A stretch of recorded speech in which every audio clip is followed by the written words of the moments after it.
and that there could be further lockdowns in the future and it's because of the awakening of the solar plexus. You think about it as well, it's the solar plexus is where the womb is, it's where your stomach is, so it's associated with chemicals, it's associated with life.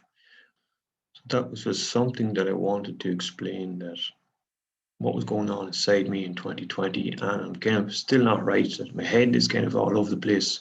I feel like there's this wall now inside me, so there is inside my head.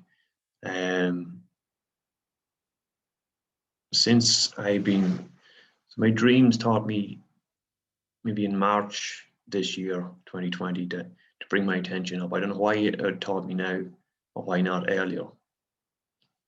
There's so much stuff going inside my head over the last couple of years that it's very difficult to focus on it all and see what is the truth, what should you be doing, because my head would change from day to day, constantly different ideas all the time. But for some reason, my dream told me only back in March or February just to bring my attention up like this. Before this, I was kind of interested in other ideas. I was noticing certain colors. I was kind of awakening to the truth. It's a simple truth.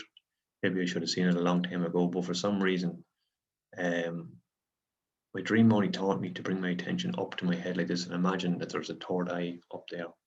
Every time I think of a low kind of vibration thought, it only taught me now recently in the last couple of months. But I feel like my dreams are telling me that it's like my consciousness or my mind is separating, that limiting beliefs are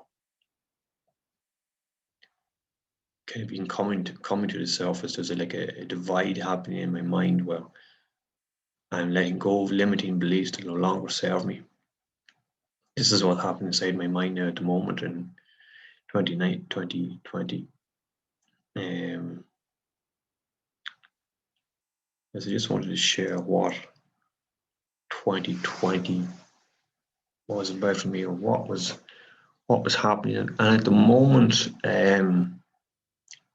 throughout 2020 into the first half of it, I started to wake up with fear in me, particularly at 5 in the morning. Just when the sun's about to come up, I'd wake up spontaneously, and there would be a sense of fear inside me, and I couldn't understand why. And every time I go back to sleep, I just wake up again just with this fear, and I had to go up eventually and start going for walks. So I did 5, 6 in the morning.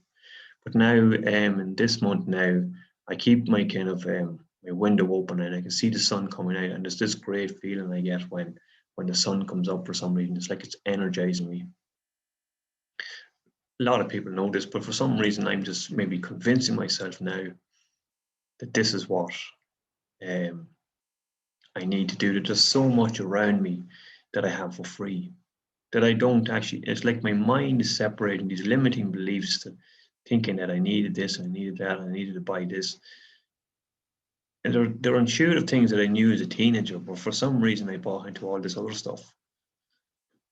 But I'm realizing there's an awful lot of things that give you a natural high. Like there's one day there that was very misty, so it was.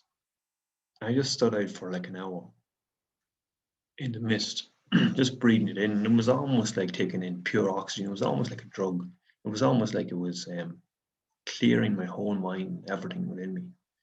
And I just feel like as well that in the last month, that even just lying in bed at 6 in the morning, being awake and looking out the window at the sunrise, there's actually an addictive quality to it. And I think a big reason why we become depressed and we have all these psychological problems is because we think we need material things in terms of the level of food we're eating as well. We think we need all this food. What I notice as well, as the kind of maybe a celibacy process goes on, your diet kind of naturally winds down. And at the beginning of the last couple of years, I've been trying to change my diet into a fruit-based diet, and I hadn't really had much success. I used to do it years ago, but for some reason in 2020, all of a sudden I switched to a fruitarian diet, and that's all I wanted to eat. And it's like the celibacy process does that. You don't have to force yourself to eat fruit or be a fruitarian. The celibacy process automatically does it for you.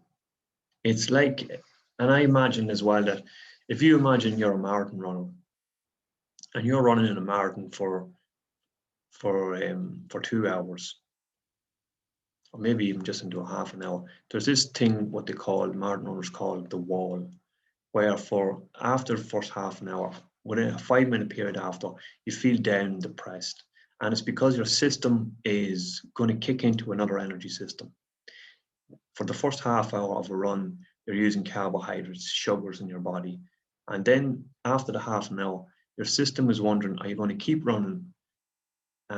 Because it's running out of these carbohydrates, and is it going to have to dip into the fat reserves in your body? So there's a changeover within the system, but this happens as well within the celibacy process, that after a while, your system starts to wonder, are you going to remain being celibate? Because as you're celibate, your seminal fluid is building up inside you. And it's actually you could say, the most nutritious substance in the world, in creation, we'll say. And it will actually harmonize your whole system and make it more efficient. So your system, if you keep going on with the celibacy process, your system is wondering, are you going to keep going on with this? Because if you keep going on with this, your system doesn't need high calorie food anymore. It doesn't have the same requirements, because your whole system is more efficient now, because you're putting the nutrients back in, you're not wasting them, so you're not. So there's depressing periods within a celibacy process where you think things are not going anywhere. But eventually you find your diet winds down and all you want to eat is fruit. It's not something you have to force yourself to do. You just intuitively do it in the end. But there's another point as well, where your system takes in more light. As your seminal fluid, or as you awaken into the solar plexus, and the celibacy process awakens that into the solar, you could say, into the womb, there's a process there where your system changes then from consuming more calories to consuming more light, you could say. And there's like there's a period that's happening, a changeover, where you have this fear inside you that there's a point where your solar plexus is beginning to open up, and it's taking in more energy, but it's taking in more darkness, and this is why there's fear inside. And this then, in the end, is the reason why you could wake up in the morning at 5, 6 in the morning and just look out the window at the sunrise and actually get addicted to it. That actually give you a great feeling. And over time, you start to realize that you actually need less and less energy, so you do, as the sun rises and as the solar plexus begins to open up. So this is what I'm noticing now in 2020, the end of this year, is that there's so many things that could give us highs for free. The sun, you know, if you open up the solar plexus, the sun gives you energy, it gives you a high as well. You get addicted to it. It wakes you up, gives you more energy, you're more productive, so you can think better. You're bringing this light into yourself if you keep your gaze up into your mind. This year was like a letting go of an awful lot of limiting beliefs for me, so it was as well. Yeah, so that was just something that I wanted to share. Every time I wanted to share something within a video this year, I just couldn't for some reason.